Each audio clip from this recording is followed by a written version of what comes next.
नमस्कार मित्रांनो, तुमचं आपल्या परीक्षा फॉर्म्युला या चॅनलवरती स्वागत आहे.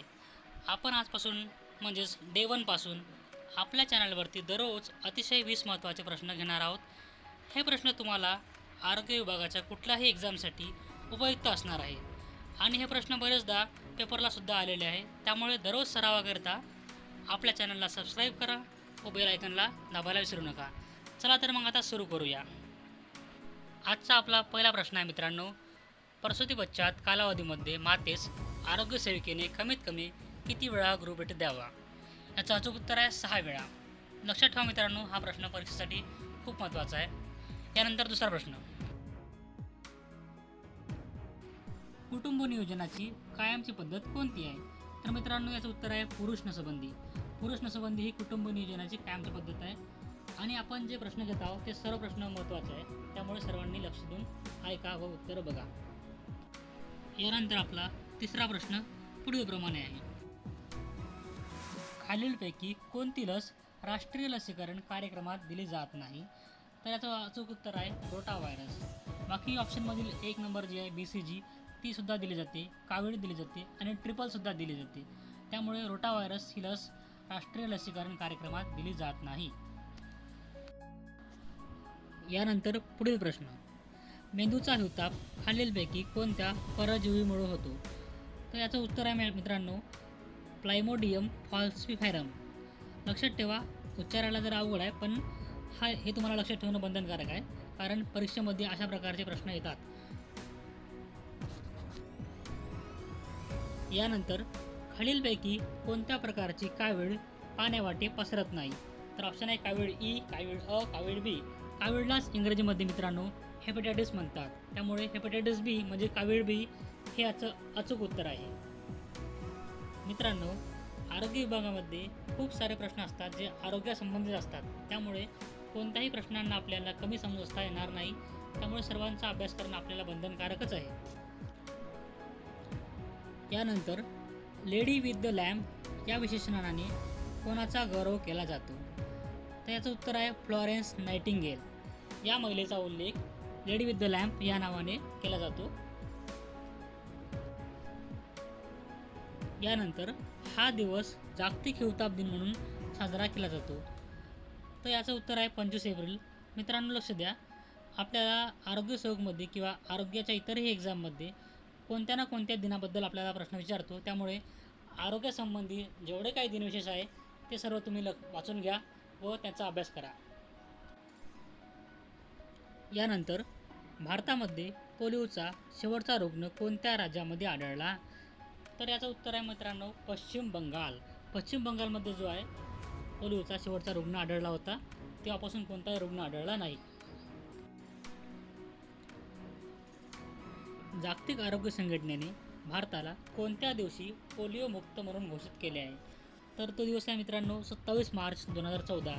या साली यावर्षी आपल्याला जागतिक आरोग्य संघटनेने पोलिओ मुक्त म्हणून घोषित केले होते. मित्रांनो, हा प्रश्न खूप महत्त्वाचा आहे, नोट करून घ्या आणि लिहून ठेवा. 1 ग्रॅम प्रथिनांपासून किती कॅलरी ऊर्जा मिळते? तर याचं उत्तर आहे पर्याय क्रमांक 1 4 किलो कॅलरी. आपण यामध्ये टिकमार्क केलेलं नाही आहे, तरी पण लक्षात ठेवा, कारण हा प्रश्न बरेचदा हा आरोग्य सेवाच्या इतर परीक्षांमध्ये खूपदा विचारलेला आहे. त्यानंतर प्रश्न क्रमांक 11, पुढीलपैकी कोणता रोग विषाणूमुळे होत नाही? तर याचं उत्तर आहे मित्रांनो मलेरिया. मलेरिया हा रोग विषाणूमुळे होत नसतो.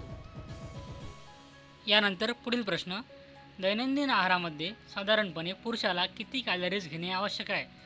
तर याचं बरोबर उत्तर आहे 2500 कॅलरीज. मानवाला 2500 कॅलरीची आवश्यकता असते. मित्रहो, हा प्रश्न बऱ्याचदा पेपरला विचारला आहे, त्यामुळे हा प्रश्न तुम्ही चांगला करून ठेवा. यानंतर पेशीतील टाकाऊ पदार्थांना काय म्हणतात? तर याचं उत्तर आहे मित्रांनो गोल्गी पिंड.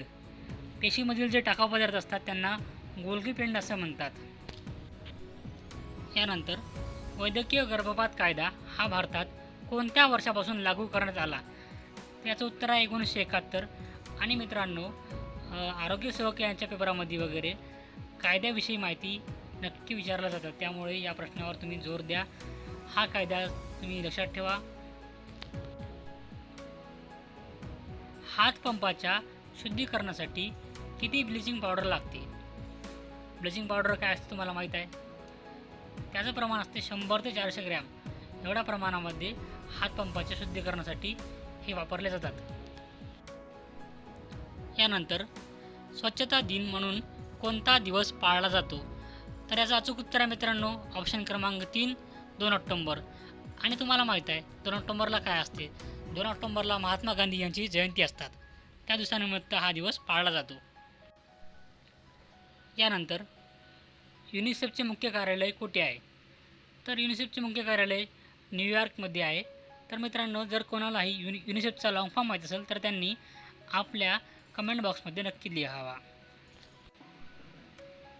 भारतामध्ये प्लस पोलिओ लसीकरणाची मोहीम कधीपासून सुरू करण्यात आली? तर याचं उत्तर आहे 1995 पासून. आपल्या भारतामध्ये प्लस पोलिओ लसीकरण हे 1955 या वर्षापासून सुरू झालेलं आहे व आतापर्यंत सुरू आहे. लसीकरणामुळे कोणत्या रोगांना फार मोठ्या प्रमाणात आळा घालता येतो? तर याचं उत्तर आहे साथीच्या रोगांना.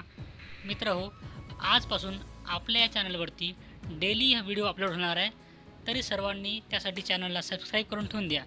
कारण आरोग्य विभागाच्या पेपर आता लवकरच सुरुवात होत आहे. कोणाचे व्हायचे आहे, कोणाचे झाले आहे, तर त्यांना ही माहिती खूप महत्त्वाची आहे व इथून डेली आपल्या चॅनलवरती एक व्हिडिओ अपलोड होणार. त्यामुळे सर्वांनी चॅनलला सबस्क्राईब करा. आता आजचा आपला शेवटचा प्रश्न, शरीर बांधणीसाठी कशाची गरज असते? तर शरीर बांधणीसाठी आपल्याला प्रथिनांची गरज भासत असते. पुन्हा भेटूया आता नेक्स्ट व्हिडिओमध्ये. धन्यवाद.